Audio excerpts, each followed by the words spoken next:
আসসালামু আলাইকুম। এনটিভির দর্শকদের স্বাগত জানাচ্ছি আমি স্পেশাল করেসপন্ডেন্ট জাহিদুর রহমান। দর্শক, কর্পোরেট জগতের বেশ উচ্চ পদের চাকরি ছেড়ে একজন উদ্যোক্তা হয়েছেন যিনি, তাকে আজকে উপস্থিত করেছি আপনাদের সামনে আমাদের নিয়মিত শোতে। তিনি জনাব শাহরিয়ার কবির, যিনি কদিন আগেও ছিলেন প্রথম আলোর মতো প্রথম শ্রেণীর একটি পত্রিকার হেড অফ বিজনেস। তার আগে তিনি ছিলেন মিনিস্টার গ্রুপের এক্সিকিউটিভ ডিরেক্টর, তার আগে ছিলেন মাইওয়ান গ্রুপে, তার আগে ছিলেন যমুনা গ্রুপে, এবং এরকম অসংখ্য প্রতিষ্ঠানে তিনি উচ্চ পদে আসীন ছিলেন। আজকে তিনি নিজেই হয়েছেন উদ্যোক্তা, এবং এরকম একজন উদ্যোক্তা হবার পেছনে কতটা সংগ্রাম, কতটা চ্যালেঞ্জ, কতটা সম্ভাবনা, সেসব নিয়ে আমরা কথা বলবো মিস্টার শাহরিয়ার কবিরের সাথে। মিস্টার কবির, এনটিভির পক্ষ থেকে আপনাকে স্বাগতম।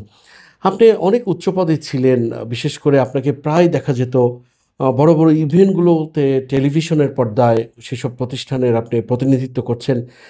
এইসব আলো ঝলমলে জীবন ছেড়ে আপনি নিজেই উদ্যোক্তা হলেন, কি কারণে? প্রথমে ধন্যবাদ আপনাকে এবং ধন্যবাদ এনটিভির সকল দর্শককে।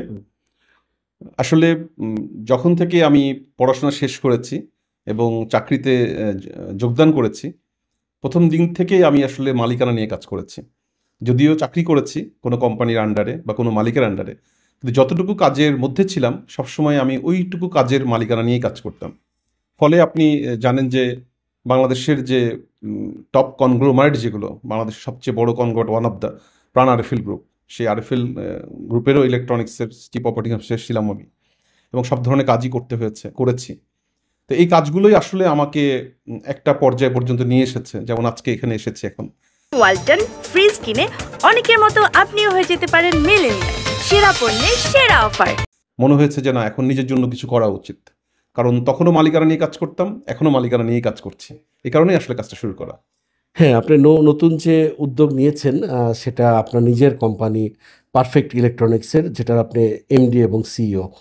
এই যে কোম্পানি করার ধারণাটা আপনার কোত্থেকে এলো? কারণ যারা কর্পোরেট জগতে থাকে তারা তো সচরাচর উদ্যোক্তা হবার মতো, তারা তো গা ভাসিয়ে চলে আরও কোম্পানিকে উন্নত থেকে উন্নতর জায়গায় নেওয়ার ক্ষেত্রে, কিন্তু নিজেই কোম্পানি করার চিন্তাটা কোত্থেকে এলো? ধন্যবাদ, এটা খুবই ভালো একটা প্রশ্ন আপনার। আমরা জানি যে আপনি অনেক প্রথিতযশা একজন সাংবাদিক। আপনার ইন্টারভিউ আমি প্রায় দেখি এবং ইন্সপায়ার্ড হই অনেক। ওখান থেকেও কিছু লাইন আমি অনেক সময় নেই, আমার কাজে লাগাই আমি। তো এরকম একটা প্রশ্ন আপনার কাছ থেকে আসবে এটাই জানা। আপনাকে একটু আগে বলছিলাম যে সবসময় মালিকানা নিয়েই কাজ করেছে। তো যখন একজন চাকুরিজীবী কোনো কোম্পানির চিফ অপারেটিং অফিসার হবেন, তখন কিন্তু তাকে সমস্ত দায়িত্ব নিয়েই কাজ করতে হয়। এবং আপনি সেই ব্যালেন্স শিট বলেন, আর এটার কস্ট বলেন, আর প্রফিট বলেন, এবং পিএনএল প্রফিট বা লস বলেন, সব কিছু তাকে দেখতে হয় এবং প্রত্যেকটা ডিপার্টমেন্টের সাথেই কাজ করতে হয়। তো being a CEO or being a director or being a ED, আমাকে কিন্তু পুরো কোম্পানির প্রত্যেকটা ডিপার্টমেন্ট নিয়েই কাজ করতে হতো, এবং কোম্পানির প্রফিট এবং লস আমার কিন্তু অবশ্যই বুঝিয়ে দিতে হতো। এবং আমি আমার ডিপার্টমেন্টের যে কলিগ যারা ছিলেন তাদের প্রত্যেকের কাছ থেকে বুঝিয়েও নিতাম। তো এই যে বুঝে নেওয়ার যে প্র্যাকটিসটা হলো, আর বুঝিয়ে দেওয়ার যে প্র্যাকটিসটা তৈরি হলো অনেক বছর ধরে, সেখান থেকে মনে হয়েছে যেহেতু আমি নিজে এখন বুঝে নিতে পারছি এবং বুঝিয়ে দিতে পারছি, তার মানে আমি একটা প্রতিষ্ঠান কিন্তু নিজে এখন দিতে পারি।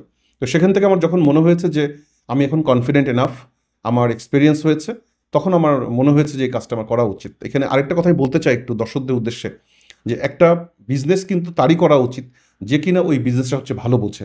তো আমার কাছে মনে হয়েছে যে আমি যেহেতু মোর দ্যান 12 ইয়ার্স ইলেকট্রনিক্স সেক্টরে কাজ করেছি বাংলাদেশে, এবং আপনি শুনে খুশি হবেন যে যেই সময়টাতে বাংলাদেশের দেশীয় ইলেকট্রনিক্স পণ্যের যে গ্রুমিংটা হয়েছে, রাইজিংটা হয়েছে, এই সময়ে কিন্তু আমার কন্ট্রিবিউশনটা অনেক, এবং আমি এটা কিন্তু কালের সাক্ষী। তো তখনই মনে হয়েছে আমার যে তাহলে এখন নিজের জন্য বোধহয় কিছু করতে পারার মতো সামর্থ্য আমার তৈরি হচ্ছে। এটা থেকে আসলে এই পারফেক্ট ইলেকট্রনিক্সটা তৈরি করা। ওয়ালটন ফ্রিজ কিনে অনেকের মতো আপনিও হয়ে যেতে পারেন মিলেনিয়াল। সেরা পণ্যের সেরা অফার। আপনি পড়েছেন রাজশাহী কলেজে, সেখান থেকে আপনি ইউএসটিসিতে আপনি ফার্মাকোলজি নিয়ে পড়েছেন। তো আপনি তো ফার্মাসিস্ট হতে পারতেন, একটা ওষুধ শিল্প প্রতিষ্ঠানের নেতৃত্ব দিতে পারতেন। আপনি কর্পোরেট পেশায় কি করে গেলেন, কেন গেলেন? ধন্যবাদ আপনাকে। আমার হোম ডিস্ট্রিক্ট রাজশাহীতেই, আমি রাজশাহীতেই পড়াশোনা করেছি, কলেজ পর্যন্ত রাজশাহী গভর্নমেন্ট কলেজ থেকে পাশ করেছি। এরপর ইউএসটিসি থেকে ফার্মেসিতে আমি অনার্স এবং মাস্টার্স করেছি। এবং আপনি শুনে খুশি হবেন যে আমি ফার্মাসিউটিক্যাল দিয়ে স্টার্ট করেছিলাম, এবং ফার্স্ট 8 ইয়ার্স আমি ফার্মাসিউটিক্যালই ছিলাম, এবং সেখানে মার্কেটিং ম্যানেজার হয়েই আমি এখান থেকে বের হয়েছি। তো সেখানে আমি পিএমডিতে জয়েন করেছি আগে, প্রোডাক্ট ম্যানেজমেন্ট ডিপার্টমেন্টে। সেটা আমি ইনডোর মার্কেটিংয়ে কাজ করেছি, একটা সময় গিয়ে কিন্তু মার্কেটিং ম্যানেজারও হয়েছে। এবং এর মধ্যে আমি কিন্তু এমবিএটাও কমপ্লিট করেছিলাম আইইউসি থেকে, এবং পরে নর্থ সাউথ ইউনিভার্সিটি থেকে আমি এমপিএইচও করেছি। তো তো আমি যে সাথে এমবিএটা করেছি এটা আমাকে হেল্প করেছে হচ্ছে মার্কেটিং, সেলস এই জায়গাগুলোতে অনেক বেশি এবং ম্যানেজমেন্টে। আমি এরপরে একটা কেমিক্যাল কোম্পানিতে যোগদান করেছিলাম, আজিজ গ্রুপের এএসএম কেমিক্যাল, সেখানে হেড অফ কমার্শিয়াল প্ল্যানিং এবং ডিস্ট্রিবিউশন হিসেবে। তো সেই এক্সপিরিয়েন্সে যখন হলো, এরপরে চেঞ্জটা আসলো ফার্স্ট আমার বেস্ট ওয়ে গ্রুপে, বেস্ট ইলেকট্রনিক্সে ওদের, ওখানে আমি জিএম এবং হেড অফ অপারেশন হিসেবে জয়েন করলাম। তো ফার্স্ট 8 ইয়ার্স আমার ফার্মাসিউটিক্যালে ছিল, দেন 2 ইয়ার্স কেমিক্যাল, তারপরে আমি গেলাম হচ্ছে ইলেকট্রনিক্সে। এরপরে আর পেছনে ফিরে তাকাতে হয়নি। এরপরে একটা ভালো একটা অফার আসলো আমার প্রাণ আরএফএল গ্রুপ থেকে, আরএফএল ইলেকট্রনিক্সের সিইও হিসেবে। আমি এখানে মাসব্যাপী ইন্টারভিউ দিলাম এবং একটা পর্যায়ে গিয়ে আলহামদুলিল্লাহ আমি সেই ইন্টারভিউতে পাশ করলাম এবং তাদের ওখানে জয়েন করলাম। এরপরে আমি বড় পরিসরে বাংলাদেশ ইলেকট্রনিক্স সেক্টর নিয়ে আসলে কাজ করার কারণে আমার পেছনে যে বেসিক সাবজেক্টটা ওদিকে আসলে আর ফিরে যাওয়া হয়নি। আপনার বাবা ছিলেন একজন স্কুল শিক্ষক, আপনার ছোটবেলার স্বপ্ন কি এটাই ছিল, উদ্যোক্তা হওয়া? আজকে এসে যদি এই প্রশ্ন করি। ধন্যবাদ। আমার ফ্যামিলিতে আসলে সবাই শিক্ষক, আমি ছাড়া। তো আমি আবার একদিক দিয়ে আরও অনেক বড় শিক্ষক এই কারণে যে আমরা তো অনেক ট্রেনিং করাই এবং আমরা তো যেহেতু একটা কোম্পানিতে কাজ করি, প্রতিদিন আমাদের ট্রেনিং দিতে হয়, অন জব ট্রেনিং, এবং আমাদের যে বিভিন্ন ট্রেনিং সেশনগুলো হয় সেই ট্রেনিং সেশনগুলোতে তো আমরা অংশগ্রহণ করি এবং যারা আমাদের এখানে নবিশ যে জয়েন করতো যারা, তাদের প্রত্যেকে তো কাজ শেখাতে হতো। তো এই বাবা যেহেতু অনেক নামকরা একজন শিক্ষক এবং রাজশাহী বোর্ডে ওনার ইংলিশ গ্রামার এবং বাংলা ব্যাকরণ দুটো বই রাজশাহী বোর্ড থেকে ওনার দেওয়া আছে স্কুলের কারিকুলামে।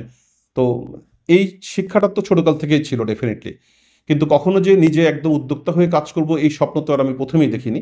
বাট আপনি ঠিক বলেছেন যে এই ধরনের লিডারশিপ আমার মধ্যে ছিলই। যেমন স্কুল জীবনে সবসময় ক্লাস 1 থেকে 10 পর্যন্ত ক্যাপ্টেন হতাম। তো তার মানে লিডারশিপটা তখনই গ্রো করেছে। বাবা আমাকে হাত ধরে যেমন বিতর্ক করা শিখিয়েছেন, বক্তৃতা করা শিখিয়েছেন, কবিতা আবৃত্তি করা শিখিয়েছেন, তার মানে মনে হচ্ছে ইন্ডিপেন্ডেন্টলি আমি অনেক কিছু করতে পারি। তো ভিতরে বীজগুলো আসলে আব্বাই বুনে দিয়েছিলেন। আমি হয়তো সময় অনুযায়ী সেটা সাকসেসফুল করেছি এবং আব্বা এখন রিটায়ার করেছেন, উনি শিক্ষকতা এখন করছেন না, কিন্তু উনি যে জিনিসগুলো আমার মধ্যে দিয়েছেন সেই শিক্ষাটা নিয়েই আমি আজকে এ পর্যন্ত এসেছি। আপনার ভবিষ্যৎ পরিকল্পনা কি? আমি যেহেতু ইলেকট্রনিক্সে ধরেন আমি যদি একটা উদাহরণস্বরূপ বলি, প্রাণ আরএফএল গ্রুপের নামটা বারবারই চলে আসে আসলে। আরএফএল ইলেকট্রনিক্সের 3টা ব্র্যান্ড ছিল, ভীষণ, ক্লিক এবং বিজলি। এই 3টা ব্র্যান্ড, একটা হচ্ছে ইলেকট্রনিক্স, একটা ইলেকট্রিক্যাল এবং একটা হচ্ছে কেবলস। তো এই 3টা ব্র্যান্ডেরই আমি তখন চিফ অপারেটিং অফিসার ছিলাম এবং একদম জমি কেনা থেকে শুরু করে আমাদের প্রত্যেকটা প্রোডাক্ট ডেভেলপ করা এবং সেইটাকে হচ্ছে যুগোপযোগী বা সময়োপযোগী করে কাস্টমার হাতে পৌঁছে দেওয়া পর্যন্ত পুরো কাজটা আমি এবং আমার টিম আমরা করতাম। এই এক্সপিরিয়েন্সটুকু আমার ছিল। তো সেখান থেকে আসলে সাহসী হয়েছি। এরপর আমি যমুনা গ্রুপের যমুনা ইলেকট্রনিক্সের ডিরেক্টর ছিলাম, বেঙ্গল গ্রুপের লিনাক্স ইলেকট্রনিক্সের সিইও ছিলাম এবং দীর্ঘদিন আমি মিনিস্টার মাইওয়ান গ্রুপের এক্সিকিউটিভ ডিরেক্টর ছিলাম। তা আমি ইলেকট্রনিক্স পণ্যের একদম শুরু থেকে শেষ পর্যন্ত বিষয়টা যেহেতু জানা, সে পথেই আমি পারফেক্ট ব্র্যান্ডটাকে এস্টাবলিশ করার লক্ষ্যে কাজ করছি। এবং আজকে যেমন আপনি দেখলেন যে আমরা হোম অ্যাপ্লায়েন্স নিয়ে কাজ করছি, সব ধরনের ফ্যান নিয়ে কাজ করছি, এলইডি টিভি নিয়ে কাজ করছি। সামনের দিনগুলোতে আমাদের এয়ার কন্ডিশনার এবং রেফ্রিজারেটর নিয়ে কাজ করার ইচ্ছা আছে এবং আপনার সাথে কথা হচ্ছিল আরেকটা যে ট্রেন্ডি বেশ কিছু প্রোডাক্ট আছে, সেই প্রোডাক্টগুলো নিয়েও কাজ করার ইচ্ছা আছে। অর্থাৎ বাংলাদেশের অর্থনীতিতে যাতে পারফেক্ট ইলেকট্রনিক্স একটা বড় ভূমিকা পালন করতে পারে এবং গুণগত মান সর্বোচ্চ রেখে সাশ্রয়ী দামে যেহেতু ওদেরকে দিতে পারে। এবং আপনি আরেকটা জিনিস শুনে খুশি হবেন, আমরা আমাদের সেলস টিম নিয়ে আসার আগেই আমরা আফটার সেলস সার্ভিস টিম নিয়ে এসেছি। কারণ আমি যেহেতু অনেকদিন ধরে কাজ করি ইলেকট্রনিক্সে, আমি জানি যে এই প্রোডাক্টগুলোর কম বেশি প্রবলেম হয় একটা সময়ের মধ্যে বা পরে, তখন বিক্রয়োত্তর সেবাটা দিতে পারাটা খুব গুরুত্বপূর্ণ। এটা নিয়ে অনেক হ্যাসেল আমার ফেস করতে হয়েছে। সেই এক্সপিরিয়েন্স থেকে এখানে আমি সেলস টিমের আগে আফটার সেলস সার্ভিস টিম তৈরি করেছি এবং কোথাও কোনো প্রবলেম হলে খুব অল্প সময়ের মধ্যে আমরা চেষ্টা করি এই সমাধানটা দেওয়ার জন্য। তো ইচ্ছা আছে বাংলাদেশের অর্থনীতিতে একটা সময় গিয়ে বড় একটা ভূমিকা রাখার জন্য। কর্পোরেটের আলো ঝলমলে জগৎ ছেড়ে এসে যখন আপনি উদ্যোক্তা হলেন, তখন আপনার সামনে কি কি ধরনের অসুবিধা, চ্যালেঞ্জ, পাশাপাশি সম্ভাবনা ফেস করলেন? প্রথমত হচ্ছে অনেকে দেখা যায় যে অনেকদিন চাকরি করার পরে ব্যবসা করতে আসে। আমরা যখন কর্পোরেটে থাকা অবস্থায় বিইং এ ইডি বা সিইও আমি যখন ইন্টারভিউ নিতাম, তখন যখন কোনো জিএম এর ইন্টারভিউ নিতাম তখন দেখতাম মাঝে 2 বছর গ্যাপ। তো জিজ্ঞাসা করতাম যে আপনার এখানে গ্যাপ কেন? বললো স্যার মাঝখানে 2 বছর ব্যবসা করছি আর ভালো করতে পারি নাই স্যার, এই জন্য আবার চলে আসছি চাকরি করব। তো এই জিনিসগুলো আমি দেখে এসেছি অনেক। তো আজকে যে 1 বছর 5 মাস হচ্ছে আমি কোম্পানিটা শুরু করেছি, আমার কাছে যে আমি আবার কর্পোরেটে ব্যাক করি এই ফিল্ডটা আমার হয়নি। যদিও এর মধ্যে আমার কাছে বেশ কিছু অফার এসছে এবং আমি যে অফারটা শেষ করে এসেছি তার চেয়ে আরও লোভনীয় অফার এসছে। তারপর আমার মনে হয়েছে যে চাকরি যদি আবারও করি তাহলে একটা বছর পরে গিয়ে, একটা সময় পরে গিয়ে আবারও তো আমাকে কোনো না কোনো সময় জবটা লিভ করতে হবে, তো এখনই কেন নয়। তো সেই হিসেব করেই আমার সব কিছু চিন্তাভাবনা করেই এটা শুরু করা। এবং আপনি যেটা বললেন যে আলো ঝলমলে, তো যদিও মানে সুবিধাগুলো অনেক আলো ঝলমলে ছিল, কিন্তু আমি একদম ডাউন টু দ্য আর্থ কাজ করতাম আসলে। একদম মানে কোনোভাবে মনে করতাম না নিজেকে আমি সিইও, মনে করতাম না ইডি। আমার কাছে মনে হতো যে প্রতিষ্ঠানের যে কাজগুলো আমার প্রত্যেকটা করা দরকার আমি সেই কাজগুলোই করতাম এবং আমার কাজ করতে হতো না এমন কাজও আমি করতাম। তা আমি যেহেতু অনেক আগে থেকেই কাজগুলোতে অভ্যস্ত, প্রতিষ্ঠানটা দেওয়ার পরে অনেক বেশি কিছু বা তেমন কোনো কিছু চ্যালেঞ্জ আমার কাছে মনে হয়নি। বাট সম্ভাবনার কথা বলি, সেটা হচ্ছে যে যেহেতু প্রতিষ্ঠানটা এখন আমার নিজের, আমার স্বাধীনতা আছে কাজ করার, আমি যেহেতু এই পদগুলো জানি ভালো, আমার মনে হয় যে আমি অন্যান্য প্রতিষ্ঠানের চেয়ে আরও অল্প সময়ে বেশি সুযোগ সুবিধা বোধহয় আমি আমার ভোক্তাদেরকে দিতে পারবো এবং তারা বোধহয় কৃতজ্ঞ থাকবে। আগে আপনি চাকরি করতেন আর এখন চাকরি দিচ্ছেন, এই দুয়ের অনুভূতিটা আপনার মধ্যে কেমন? ওই যে কথাটা আবারও চলে আসবে আসলে, যে আমি চাকরি করলেও আমি সবসময় দেখা গিয়েছে যে মালিকানা নিয়েই কাজ করেছি এবং প্রতিষ্ঠানের যিনি মালিক ওনাকে আমি চেষ্টা করতাম সবসময় একটু ভালো মানে অবস্থায় রাখতে, যাতে উনি মনে করেন যে না, ওনার হয়ে কেউ একজন প্রতিষ্ঠানে আছে যিনি প্রতিষ্ঠানটা দেখছেন। সেই চেষ্টা আমার সবসময় থাকতো যে আমার কোম্পানির চেয়ারম্যান অথবা এমডি যিনি বা যারা থাকতেন তাদেরকে সেই ফিল্ডটা আমি দেওয়ার চেষ্টা করতাম এবং ওই প্রতিষ্ঠানগুলোকেও আমি নিজের মনে করতাম। আমার বাসা থেকে যেমন আপনার ভাবি আমাকে প্রায় বলতো যে প্রতিষ্ঠানটা তো অন্যের, চাকরি তুমি একদিন ছাড়বে, এত কষ্ট কেন করছো? তাই বলতাম যে কাজটা আমি নিজের জন্য করছি। তো এইটা অভ্যস্ত হওয়ার কারণে খুব বেশি নতুন কিছু মনে হচ্ছে না যে আমি এটার মালিক হয়ে গেছি, আমি এখন কাউকে চাকরি দিচ্ছি, নতুন করে নিজেকে ওভাবে মালিক এখনো মনে করছি না আর কি। ভবিষ্যতের দিনগুলোতে যারা এরকম চাকরি ছেড়ে উদ্যোক্তা হতে চাইছে, স্বপ্ন দেখছে, তাদের জন্য আপনি কি বলবেন? খুবই চমৎকার একটি প্রশ্ন, আপনাকে অসংখ্য ধন্যবাদ এই প্রশ্নটার জন্য। আমি দর্শকদের উদ্দেশ্যে বলতে চাই যে অবশ্যই প্রত্যেকেরই ব্যবসা করা উচিত এবং এই সাহসটা থাকা উচিত এবং সেটা এমন সময় থাকা উচিত যাতে কিছুদিন অন্তত চাকরিটা সে করে। আমি কখনোই বলবো না যে পড়াশোনা শেষ করেই সঙ্গে সঙ্গে বিজনেসটা শুরু করতে, কারণ তার চ্যালেঞ্জগুলো অনেক বেশি আসবে। কিন্তু সে যদি মনোযোগ দিয়ে চাকরিটা করে এবং ভালোভাবে চাকরিটা করে এবং সেই চাকরিটা নিজস্ব মালিকানা নিয়ে করে, তাহলে একটা সময় সে বিজনেসটা করতে পারবে। তা আমি সবাইকে অ্যাপ্রিসিয়েট করি বিজনেস করার জন্য, উদ্যোক্তা হওয়ার জন্য, অন্যকে চাকরি দেওয়ার জন্য, তবে একটা সময় পরে নিজস্ব অভিজ্ঞতা দিয়ে এবং কি অবশ্যই কিছু পুঁজি তৈরি করে। আপনাকে অসংখ্য ধন্যবাদ। দর্শক, এতক্ষণ আমাদের সঙ্গে ছিলেন কর্পোরেট জগৎ ছেড়ে উদ্যোক্তা হওয়ার পথে নামা একজন পথিক, যিনি নিজেই প্রতিষ্ঠা করেছেন পারফেক্ট ইলেকট্রনিক্স নামের একটি প্রতিষ্ঠান। আমাদের সঙ্গে ছিলেন সেই অতিথি, পারফেক্ট ইলেকট্রনিক্স আমাদের সঙ্গে ছিলেন। দর্শক, এতক্ষণ আমাদের সঙ্গে ছিলেন পারফেক্ট ইলেকট্রনিক্সের সিইও শাহরিয়ার কবির। নিশ্চয়ই আগামীতে নতুন কোনো অতিথি নিয়ে হাজির হব আপনাদের সামনে। ততক্ষণ পর্যন্ত সবাই ভালো থাকবেন, সুস্থ থাকবেন, এনটিভির সঙ্গে থাকবেন। আল্লাহ হাফেজ।